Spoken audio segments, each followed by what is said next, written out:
Welcome to KTC review Tamil. புதுசாக நம்ம சேனலை பார்க்குறவங்க சப்ஸ்கிரைப் பண்ணிக்கோங்க. மறக்காமல் பெல் ஐக்கானையும் கிளிக் பண்ணிக்கோங்க.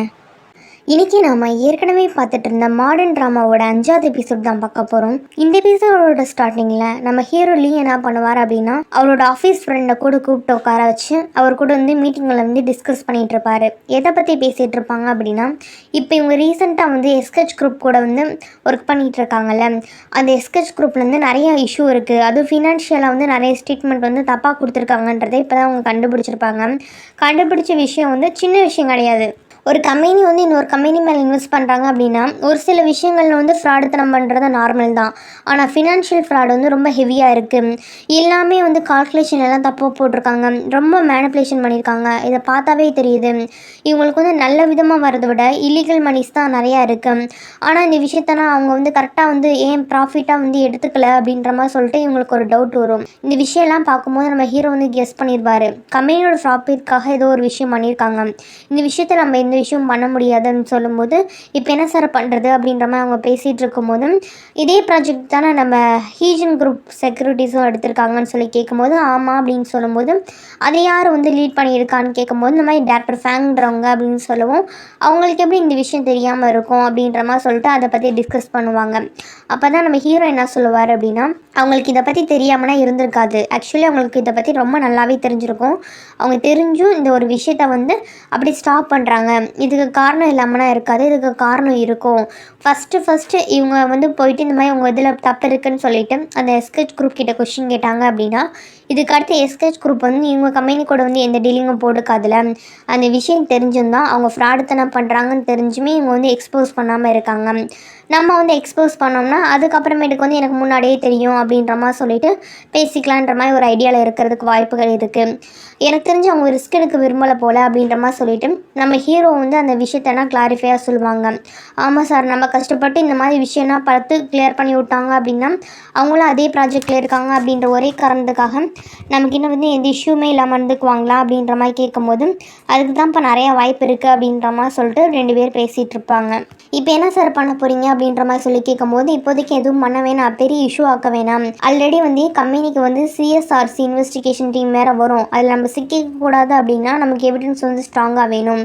அப்போ தான் நம்ம இந்த விஷயத்தை இது பண்ண முடியும். ஆனால் இதை விஷயம் பார்த்து நீ வந்து எவிடன்ஸ் கிடைக்குதான்னு பாரு அப்படின்ற மாதிரி சொல்லிட்டு இதை பற்றி பேசிகிட்டு இருப்பாங்க. இந்த டைம் நம்ம ஹீரோயின் என்ன பண்ணுவாங்க அப்படின்னா, டாக்டர் ஃபேங்கை பார்த்து வேலை கேட்கணும்னு சொல்லி போயிருப்பாங்கல்ல, அவங்க வாசல்லேருந்து வெயிட் பண்ணிகிட்டு இருப்பாங்க ஹைஜீன் செக்யூரிட்டிஸில். இப்படி இவங்க ரொம்ப நேரமாக வெளியில் வெயிட் பண்ணிகிட்டு இருக்கும்போது அவங்களுக்கு ஒரு விஷயம் தெரிய வரும். இந்த மாதிரி ஷின்யா இருக்கா பார்த்தீங்களா, அவங்க ஆல்ரெடி காங்கோட ரிலேட்டிவ்னு சொல்லி பார்த்துருந்துருப்போம்ல, அவங்க வந்து ரொம்ப க்ளோஸ் ரிலேட்டிவ் போல் இருக்குது. அதனால தான் என்ன பண்ணுவாங்க அப்படின்னா, நம்ம ஹீரோயின் இதுக்கு முன்னாடி வந்து ஈஸியாக கம்பெனிலேருந்து வேலையை விட்டு தூக்கி இருந்திருப்பாங்க. அது எல்லா விஷயமும் இவங்க பேசிகிட்டு இருக்கிறத வச்சு நம்ம ஹீரோயின் வந்து புரிஞ்சுக்குவாங்க. இந்த மாதிரி காங் வந்து நம்ம ஷின்யா கூட சேர்ந்து பேசிட்டு அங்கேருந்து போனதுக்கு அப்புறமேட்டுக்கு ஷின்யா வந்து ஹீரோயின் மட்டப்படுத்தி தானே பேசுவாள், அதே மாதிரி இப்போயும் வந்து பேசிகிட்டு இருப்பாளாம். அப்போ பேசிகிட்டு இருக்கும்போது தான் சொல்லுவாள், இங்கே பாரு ஷியா, உனக்கு வந்து டேலண்ட் இல்லாமலாம் இல்லை, உனக்கு டேலண்ட் நல்லாவே இருக்குது. ஆனால் என்ன, உனக்கு கம்பெனியோட பாலிடிக்ஸ் வந்து சுத்தமாகவே புரியலை. டேரக்டர் ஃபேங் வந்து உன்னை நல்லா கேர் பண்ணி பார்த்துக்குவாங்கன்னு சொல்லிட்டு நீ இன்னசென்ட்டாக நினச்சிட்ருக்க. அவங்க அப்படின்னா பண்ண மாட்டாங்க. உன்னால் அவங்களுக்கு ஆதாயம் இருந்தால் தான் ஹெல்ப் பண்ணுவாங்க. உன்னால் இப்போ அவங்களுக்கு எந்த யூஸுமே இல்லையே, அவங்க எதுக்கு உனக்கு ஹெல்ப் பண்ணணும், அந்த விஷயத்தை நல்லா யோசிச்சுப்பாரு அப்படின்ற மாதிரி சொல்லிட்டு நல்லா நக்கல் பண்ணி விட்டு அங்கேருந்து போவாள். இருந்தாலுமே இந்த டைம் வந்து அவள் சொன்ன வார்த்தையில் உண்மை இருக்குல்ல, அந்த விஷயத்தை வந்து நம்ம சியா வந்து புரிஞ்சுக்குவா. இதை கேட்கும்போது அவளுக்கு ரொம்ப மனசு கஷ்டமாக இருக்கும். ஏன்னா ஃபஸ்ட் டைம் ப்ராஜெக்ட் பண்ணி முடிக்கும் போதெல்லாம் அவங்க ரொம்ப கூப்பிட்டு பாராட்டி சொந்த பொண்ணு மாதிரி இருக்கா அப்படின்ற மாதிரி சொல்லினா நல்லா வந்து பேசியிருந்திருப்பாங்க. இப்போ எல்லாமே பொய்யா அப்படின்னு கேட்கும்போது அவளுக்கு மனசே உடஞ்சி போகிற மாதிரி இருக்கும். அப்படியே மனசு உடஞ்சதோடு தான் என்ன பண்ணுவான் அப்படின்னா, நைட்டு லேட்டாக வந்து வீட்டுக்கு வந்து வருவான். வந்து பார்த்தா அப்படின்னா வீடே வந்து வெறிச்சோன்னு இருட்டாக கிடக்குமா, வீட்டுக்கும் வந்தால் வெளிச்சமே இல்லை, நம்ம வாழ்க்கையில் வெளிச்சமே இல்லைன்னு புலம்பிட்டே லைட்டு போடலாம் அப்படின்ற மாதிரி சொல்லிட்டு சுவிட்சை தேடிட்டு இருக்கும்போது திடீர்னு அவள் ஃபேஸுக்கு முன்னாடி ஒருத்தவங்க வந்து ஃபேஸ் மாஸ்க்கோடு வந்து நிற்கிற மாதிரி இருக்கும். ஐயோ பேய் அப்படின்ற மாதிரி சொல்லி பயந்துருவா. கடைசியில் பார்த்தா அது லீ தான். ஏன்டா இப்படி வந்து நிற்கிறேன், அதுவும் மூஞ்சில் எதுக்கு நான் மாஸ்க் போட்டிருக்கேன், நான் பேயின் பயந்துட்டேன்டா அப்படின்ற மாதிரி சொல்லி கத்திட்டு கிடக்கும்போது, இல்லை பவர் இல்லை அதனால தான் தெரியல அப்படின்ற மாதிரி பேசிகிட்டு இருப்பாங்களாம். அம்மா எல்லா வீட்லேயும் கரண்ட் இருக்குது, நம்ம வீட்டில் மட்டும் ஏன் கரண்ட் இல்லை அப்படின்ற மாதிரி சொல்லிட்டு கேட்கும்போது இந்த மாதிரி பிரேக்கரோட ட்ரிப் வந்து போயிடுச்சு அதனால தான் அப்படின்ற மாதிரி சொல்லுவானா. அப்படி என்னடா அது போகிற வரைக்கும் பண்ணேன்னு சொல்லி கேட்கும்போது அதுக்கப்புறமேட்டுக்கு தான் இவளுக்கு தெரிய வரும். இவளுக்குள்ளேருந்து பீஸா சூடு பண்ணுறதுக்கு ஓவன் வாங்கி வச்சுருந்துருப்பான். அது மட்டும் இல்லாமல் டிஷ்வாஷர் கூட ஆர்டர் பண்ணி வாங்கியிருப்பான்.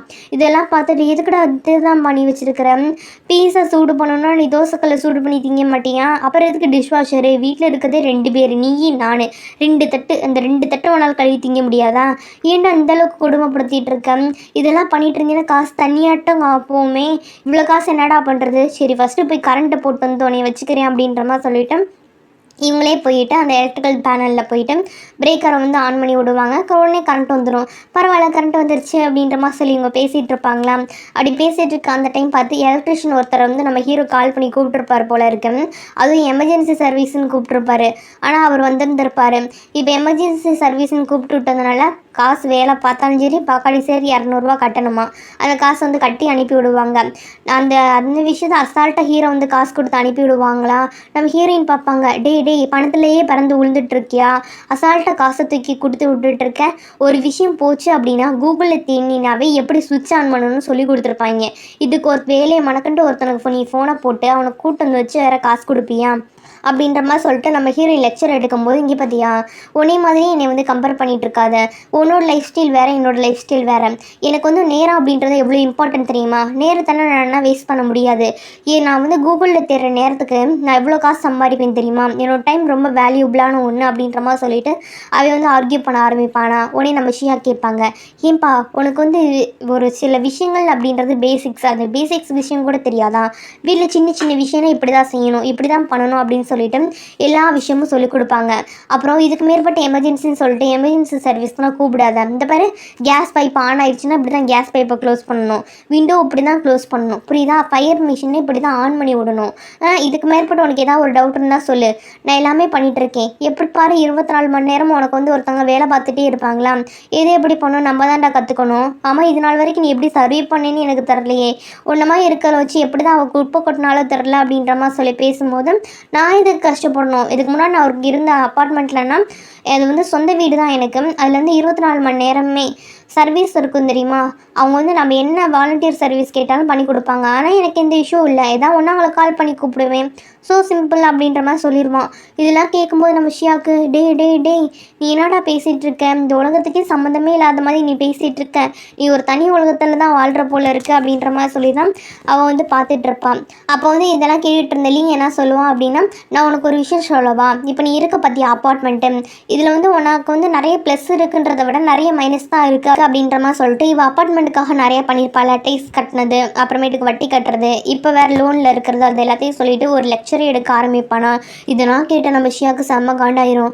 ஏண்டா உனக்கு வாயை வச்சு சும்மாவே இருக்க தோணாதா, ஒருத்தவங்கள்ட்ட பாசிட்டிவாக பேசலைன்னா பரவாயில்ல, எதுக்கிட்ட இவ்வளோ நெகட்டிவாக பேசுகிறேன், உங்கள் அம்மா அப்படி தான் உன்னை வளர்த்தாங்களா அப்படின்ற மாதிரி சொல்லிட்டு பேச்சு வாக்கில் வாயை விட்டுருவான். இதை கேட்டோடனே நம்ம லீவ்லனே லெக்சர் எடுத்துகிட்டு இருந்தவே அப்படி சைலண்ட் ஆயிடுவான். ஏன் இப்படி சைலண்ட் ஆகிட்டா, ஏதோ ஒரு பெரிய இஷ்யூ போல் இருக்குது அப்படின்ற மாதிரி சொல்லிட்டு என்னாச்சு ஏண்டா ஏதாவது தப்பாக சொல்லிட்டேனான்னு கேட்கும்போது இல்லை என்னோட அம்மா வந்து முன்னாடி இறந்துட்டாங்க அப்படின்ற மாதிரி சொல்லும்போது உடனே நம்ம ஷியாவுக்கு வந்து ரொம்ப கில்ட்டியாக ஃபீல் பண்ண ஆரம்பிச்சிருவா. உனக்கு சாரிடா தெரியாமல் கேட்டேன், உனக்கு பழைய விஷயம் ஞாபகப்படுத்திட்டேன்னு எனக்கும் இப்படித்தான் அப்படின்ற மாதிரி சொல்லிட்டு அவளோட சின்ன வயசு ஸ்டோரியெல்லாம் சொல்லிட்டு ஃபீல் பண்ணிகிட்டு இருப்பாள். இப்போ 2 பேருமே ஏதோ ஒரு விஷயத்தில் வந்து எல்லாம் எமோஷ்னலாக கனெக்ட் ஆகுறாங்களே, அது 2 பேருக்குமே புரியுது, ஒருத்தருக்கு ஒருத்தர் ஆறுதலாக வந்து சொல்லிட்டு இருப்பாங்க. அதுக்கு பின்னாடி வந்து நம்ம லீ என்ன சொல்லுவான் அப்படின்னா, உனக்கு வந்து முன்னாடியே ஒரு பார்சல் வந்துச்சு அதை கொடுக்க மறந்துட்டேன், இன்னும் அந்த பார்சல் அப்படின்ற மாதிரி சொல்லிட்டு அந்த பார்சலை கொடுக்கும்போது அந்த பார்சல் வந்து இவளோட அப்பா தான் அனுப்பியிருப்பாங்க. அனுப்புனது மட்டும் இல்லாமல் அதில் நிறைய பழைய ஃபோட்டோஸ் எல்லாம் இருக்கும். அது கூடவே அவங்க அப்பா வந்து ஒரு லெட்டரும் எழுதி அனுப்பி விட்ருப்பாரு. நான் வந்து உன்னோட சிட்டியில் வந்து என்னால் இருக்க முடியலம்மா, அதனால தான் இந்த ஃபோட்டோஸை மட்டும் உனக்கு வந்து கொடுக்குறேன், ஃபேமிலி இல்லை அப்படின்னா நீ தனியாக சிட்டியில் இருக்க மாதிரி இருக்கும்ல, ஃபேமிலி இல்லைன்னா என்னம்மா இந்த ஃபோட்டோஸ் வந்து உனக்கு கம்பெனி கொடுக்கும், நான் கூடயே இருந்து தான் உன்னோட அப்பாவா, நான் எப்போயுமே உன்னோட அப்பா தான், அதான் என்னோட எப்போவுமே செல்ல பொண்ணு தான் அப்படின்ற மாதிரி சொல்லிட்டு அந்த லெட்டரில் எழுதியிருக்கும். அந்த விஷயம்லாம் படிக்கும்போது நமக்கு ஷியாவுக்கு வந்து ரொம்ப எமோஷ்னலாக ஃபீல் ஆக ஆரம்பிச்சிடும். உடனே என்ன பண்ணுவான் அப்படின்னா, இதுக்கு மேற்பட்டு நம்ம அப்பா கிட்ட மறைக்கக்கூடாதுன்னு சொல்லிட்டு அப்பாவுக்கு ஃபோன் பண்ணுவான். அப்பாவுக்கு ஃபோன் பண்ணுவோம். அப்பா என்ன கேட்பாரு அப்படின்னா, என்னாச்சு கல்யாண ப்ரிப்ரேஷனாக முடிஞ்சிருச்சா அப்படின்னு சொல்லிட்டு ரொம்ப எக்ஸைட்டாக பேசிகிட்டு இருப்பாங்களாம். உடனே அவன் வந்து சொல்லியிருப்பான், அந்த மாதிரி எனக்கும் வாக்கும் பிரேக்கப் ஆயிடுச்சுப்பா அப்படின்ற மாதிரி சொல்லிட்டு ஃபீல் பண்ணி அழுதுட்டு இருப்பாளாம். உடனே அவங்க அப்பா வந்து எதுவுமே சொல்ல மாட்டார். அவன் மேலே எந்த தப்புமே இருக்காதும்மா, அவன் மேலே தான் ஏதாவது தப்பு இருக்கும் அப்படின்ற மாதிரி சொல்லிட்டு தான் பொண்ணுக்கு வந்து ஃபுல்லாக சப்போர்ட் பண்ணிகிட்டு இருப்பார். இதை கேட்கும்போது அவளுக்கு ரொம்ப டச்சிங்காக இருக்கும், ரொம்ப வந்து சந்தோஷமாகவும் இருக்கும், நம்ம அப்பா சப்போர்ட் பண்ணுறாரு அப்படின்ற மாதிரி சொல்லிட்டு. இருந்தாலும் ரொம்ப நாள் கழித்து இந்த விஷயம் வந்து மனசுலேயே போட்டு உறுத்திட்டு இருந்த அவங்க அப்பாட்ட சொல்லவும் இன்றைக்கி தான் ரொம்ப ரிலீஃபாக இருக்கும், நல்லா வந்து ரிலாக்ஸாக வந்து தூங்கணும் அப்படின்ற மாதிரி சொல்லிவிட்டு அப்படியே ரிலாக்ஸாக வந்து தூங்கிடுவாங்க. அடுத்த அன்றைக்கி நைட்டு தான் கட்டுவாங்க. இவன் நல்லா தூங்கிட்டு இருக்கும்போது பால்கனிக்கு வந்து நம்ம லீவ் வந்து வருவான், வந்து பார்ப்பான். இவன் வந்து ரொம்ப நல்லா நிம்மதியாக பண்ணிக்கு தான் தூங்குறான்றதை பார்க்கவும் ஒரு பிளாங்கெட்டை போட்டு தூங்க விட்டுட்டு அங்கேருந்து கிளம்பி போயிடுவான். அப்படி அவனோட ரூமுக்கு போனதுக்கு அப்புறமேட்டுக்கு அவனுக்கு வந்து அவங்க அம்மா பற்றின விஷயங்கள் வந்து ஞாபகம் வரும். அதனால் அவனுக்கு வந்து தூக்கமே சுத்தமாக வராது. அவங்க அம்மாவை ஃபுல்லாக நினச்சி பார்த்துட்டு அப்படியே வந்து ஃபீல் பண்ணிகிட்டு இருப்பான். அடுத்த நாள் காலையில் தான் காட்டுவாங்க. நம்ம ஷியா காலையில் வெள்ளனா எழுந்திரிச்சு வெளியே போகிறதுக்கு வந்து அறக்க பறக்க ரெடி ஆகிட்டே இருப்பாங்களாம். அப்படி அவங்க ரெடி ஆகிற சத்தம் கேட்டே நம்ம லீவ் வந்து ஏஞ்சிருவார். ஏஞ்சி வெளியே வந்து பார்க்கும்போது நம்ம சியா திட்டலாம் அப்படின்ற மாதிரி வருவாரா. ஆனால் சியா வந்து இன்னைக்கு வந்து ரொம்ப சூப்பராகவே நீட்டாக வந்து ட்ரெஸ் பண்ணியிருப்பா, அழகாக ரெடியாகி நின்றுட்டுருப்பாளா. இந்த பிள்ளை தான் இவ்வளோ நாள் நம்ம கூட சுற்றிட்டு இருந்துச்சா அப்படின்ற மாதிரி சொல்லிட்டு இவனுக்கே ஒரு டக்கம் வந்து ஸ்டன் ஆயிரும். அப்படியே பார்த்துட்டு இருப்பாங்க. உண்மையிலே சூப்பராகவே இருந்திருப்பாங்க. ஆக்சுவலி நம்ம சியா இப்போ என்ன பண்ணியிருப்பாங்க அப்படின்னா நேற்று வந்து ஒரு முடிவு பண்ணியிருப்பாங்க.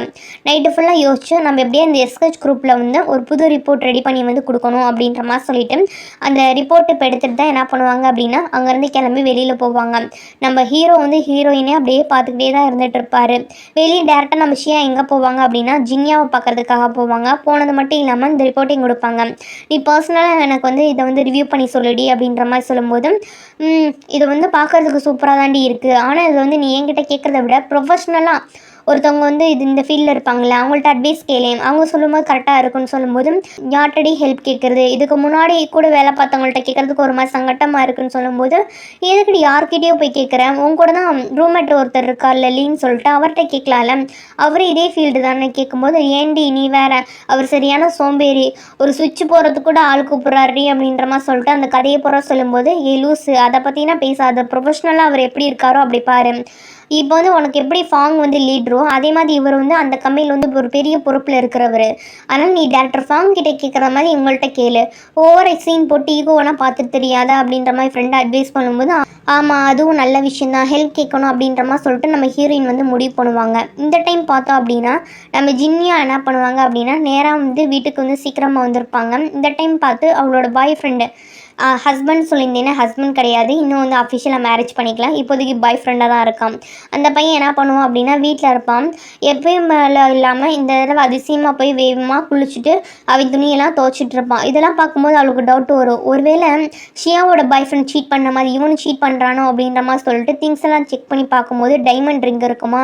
அதை பார்த்தோன்னே சரி இவன் சீட் தான் பண்ணுறான் அப்படின்னு கன்ஃபார்மே பண்ணிட்டு எதுக்கிட்ட எனக்கு சீட் பண்ணுறான் அப்படின்ற மாதிரி சொல்லிட்டு சண்டை போட ஆரம்பிக்கும் போது அவன் சொல்லிடுவான், ஏமா ப்ளீஸ்மா கொஞ்சம் புரிஞ்சுக்கோ அப்படின்ற மாதிரி சொல்லிட்டு காலையில் விழுந்துருவானே வச்சுக்கோங்களேன், இங்கே பாரு அப்படின்ற மாதிரி சொல்லிட்டு வீடியோ காட்டுவான். அப்போ தான் தெரிய வரும் இவளுக்கு வந்து சீக்ரெட்டாக ப்ரப்போஸ் பண்ணுறதுக்கு வந்து பார்க்கில் ப்ரப்போஸ் பண்ணுறதுக்கு பிளான் பண்ணியிருப்பான் போல இருக்குது. அதுக்கு ப்ராக்டிஸ் எல்லாம் அந்த பார்க்கில் போய் பண்ணியிருப்பான். ஆனால் ட்ரெஸ்ஸு பூரா மண்ணாக இருக்கும்ல, அது தெரிஞ்சு கண்டுபிடிச்சிடுவான்னு சொல்லிட்டு தான் துணி வச்சுருப்பான். அந்த வீடியோலாம் ரெக்கார்ட் பண்ணியிருக்கிறதெல்லாம் காட்டும்போது இவளுக்கு அப்படியே மனசே வந்து ஒரு மாதிரி ஃபீல் பண்ண ஆரம்பிச்சிருவான். ஏன்னா வந்து இவ வந்து ரொம்ப உண்மையாக தனக்கு இருக்கா அப்படின்றது தெரியும் போது ரொம்ப சந்தோஷமாக இருப்பான். இவனும் வந்து இந்த மாதிரி சந்தோஷமாக இருக்கிறது தெரியும் போதே இதுதான் கரெக்டான சான்ஸ்னு சொல்லிட்டு இந்த சான்ஸை யூஸ் பண்ணி இங்கனக்குள்ளேயே ஆன் தி ஸ்பாட்லேயே ப்ரப்போஸ் பண்ணுவான். ப்ளீஸ் நீ அக்செப்ட் பண்ணிக்கமா அப்படின்ற மாதிரி சொல்லிட்டு அவளும் சரின்னு சொல்லிட்டு அக்செப்ட் பண்ணிக்குவாங்க. இப்படி ரெண்டு பேருமே அதான் முன்னாடி இருந்தே அதான் ஹஸ்பண்ட் அண்ட் ஒய்ஃப்ன்ற மாதிரி தான் நம்ம பார்த்து இருந்திருக்கோம். ஆக்சுவலி லவ் தான் பண்ணியிருக்காங்க, இப்போ தான் வந்து அஃபிஷியலாக வந்து எங்கேஜே ஆகுறாங்க. ரொம்ப சந்தோஷமாக க்யூட்டாக வந்து இவங்க ரெண்டு பேரும் வந்து அவங்களோட லைஃப் ஸ்டைலை வந்து நெக்ஸ்ட் லெவலுக்கு வந்து கொண்டு போயிட்டுருக்காங்க. இன்னொரு பக்கம் பார்த்தோம் அப்படின்னா நம்ம ஷியாவை தான் கட்டுவாங்க. அவங்களும் இப்போ தானே வேலை முடிச்சு வீட்டுக்கு வருவாங்க. வீட்டுக்கு வந்து பார்த்தோம் அப்படின்னா வீட்டுக்குள்ளே யாரோ வந்து ஒரு பெரிய டோரை கொண்டு போய் ஃபிக்ஸ் பண்ணிகிட்டு இருப்பாங்களாம். இதெல்லாம் பார்த்துட்டு இதுக்கெல்லாம் யார் காரணம் அப்படின்ற மாதிரி யோசிக்கும் போது லீ அப்படின்றது தெரிய வரும். உடனே லீட்டை கேட்பாங்க, நீங்கள் என்னோட பர்மிஷன் இல்லாமல் வீட்டோட டோரெல்லாம் மாற்றுறீங்கன்னு கேட்கும்போது இங்கே பாருங்கள் லீஸ் அக்ரிமெண்ட்டில் தெளிவாக போட்டிருக்கேன், என்னோட கன்வீனியன்ஸ்க்காக நான் என்ன வேணால் சேஞ்ச் பண்ணிக்கலாம் அப்படின்னு சொல்லிட்டேன். நீங்கள் வந்து காலையில் எழுந்திரிச்சு எழுந்திரிச்சு பல்லு விளக்குறது, அப்புறம் ஃபோன் பேசுறது, நடக்கிற சத்தம் இதெல்லாம் கேட்கும்போது எனக்கு அப்படியே இரிட்டேஷனாக இருக்குது. என்னோடய லைஃபே அப்படியே டார்ச்சர் பண்ணுற மாதிரி இருக்குது. எனக்கு அந்த விஷயத்தெல்லாம் என்னால் டாலரேட்டே பண்ண முடியல. அதனால தான் எனக்கு சவுண்ட் ப்ரூஃப் டோர் வந்து போட்டிருக்கேன் அப்படின்ற மாதிரி சொல்லிவிட்டு, நம்ம ஹீரோயின் பண்ண ஒவ்வொரு சின்ன விஷயத்துலையும் என்னென்ன தப்பு இருக்குது அப்படின்ற மாதிரி சொல்லிட்டு லிஸ்ட்டு போட்டு சொல்ல ஆரம்பிப்பாங்களா. நம்ம ஹீரோயின் இதெல்லாம் பார்த்துட்டு நீங்கள் என்னங்க நினச்சிட்டு இருக்கீங்க, இதெல்லாம் பேசிக் நீட்ஸ், இதை கூட பண்ணக்கூடாதுன்னு சொல்லுவீங்க அப்படின்ற மாதிரி ஆர்கியூ பண்ண ஆரம்பிப்பாங்க. ஆக்சுவலி ஹீரோயின் எதுக்கு வந்திருக்காங்க, நம்ம ஹீரோ கிட்ட வந்து ஹெல்ப் கேட்கறதுக்காக வந்திருப்பாங்க.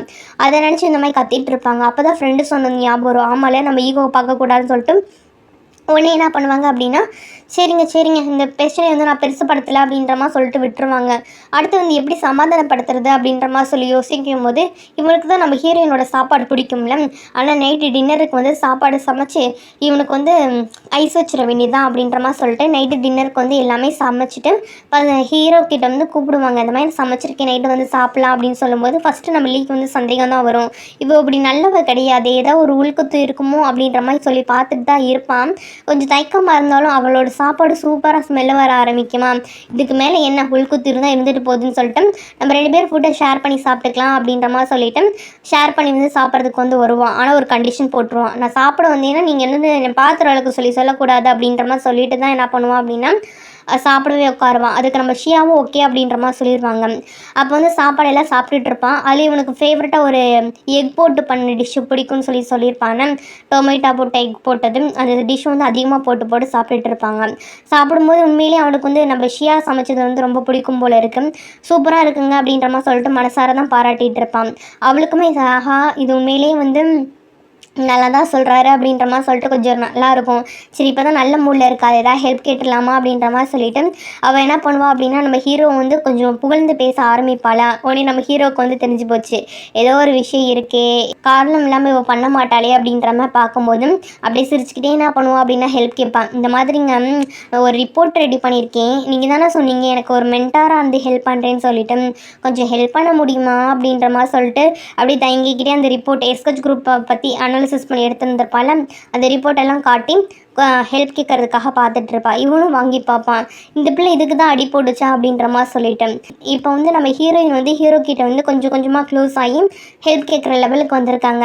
அடுத்து இவங்களோட ரிலேஷன்ஷிப் வந்து இதே மாதிரி க்ளோஸாக போகுமா அப்படின்றதெல்லாம் அடுத்த வர எபிசோடுகளை வந்து பார்க்கலாம்.